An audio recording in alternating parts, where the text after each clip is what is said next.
Roland Martin. Yeah. From Washington, D.C., Roland Martin, good morning. Good morning, my people. Good morning. Good morning. Tom, a lot of people complain about their lives and talk about, oh, you don't know my story and how difficult it is. But my next guest has a book that, man, is off the chain. Here's just a small piece where he says, at age 11, I lived alone in a rundown apartment with no electricity, no food for 3 straight days.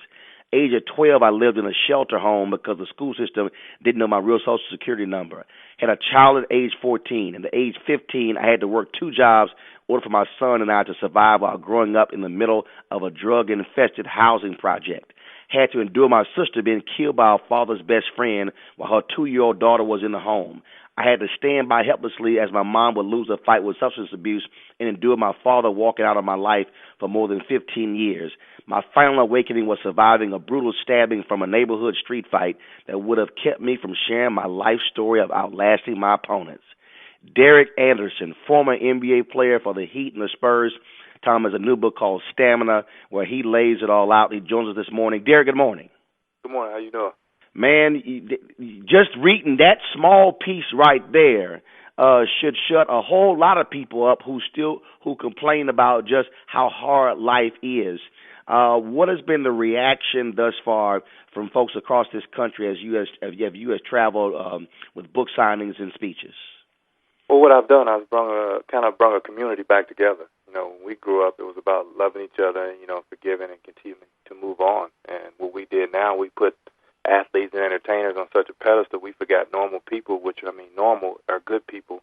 We put them to the side. So everyone in the world has been embracing it, and they've been enjoying the read, because I'm trying to get people to understand no matter what I went through, it still doesn't determine my future.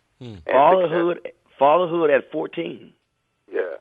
I was staying with a high school girl who I was trying to find somewhere to live, but, the decisions I made was my decision alone, and I still had to man up and take care of my son, and he's 24 years old right now, and he's writing a book, and he's doing well. So even having a child that age, carrying him to school and making sure that he was clean, and we used to sleep on a mattress, and I still told him to make the bed up, and he was like, this ain't no bed. He's thinking it ain't no bed. But I was like, hey, you instill him, and my son's not going to know a rap verse before he knows the Bible verse, so I kept that in his mind as well. So when he was a kid, this is some kind of guy here. Derek, when you think about just your story, just was there ever a moment where you said, "Man, this is just too much"? If I could just walk away, that'd be the best thing for me. Well, the thing about it, my brother ran away when he was 14, and my Uncle George, who wound up raising me, he wound up telling me, if you run away at any age, you'll run the rest of your life. And he's true. And I said, I'm not running. I'm going to go face this thing head on, even at that age. And I used to sleep in my high school gym, and my janitor left the light on, and now that gym's named after me. So I realized that everything he said was really important. And I've never drank, never smoked. I've never been in trouble, and I've never sold drugs. I dribbled my basketball across these streets and said, I'm not going to fall into the trap of following other people. I wanted to be different, and I was different. Where did that strength come from? I think, God gives us all the inner strength, but your purpose in life, you have to accept yourself. If these kids and all these people, they don't accept it.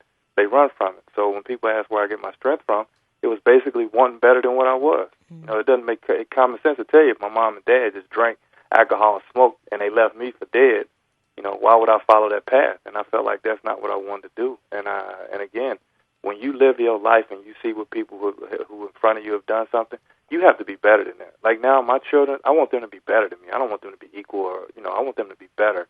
So for me, it's to instill everything that I know that I needed. Because the kids go away, but if you instill good qualities at an early age, they'll last forever with you. You make it sound so simple, but what do you think it is that other people don't get that you managed to make look easy? Well, I think just the opportunities. Like I said, I grew up in the neighborhood, so if you get opportunities, people gave me a basketball court. They gave me gyms to sleep in. I used to sleep outside and sleep in neighbor's house. I used to fake fall asleep over my neighbor's house so I can get some food.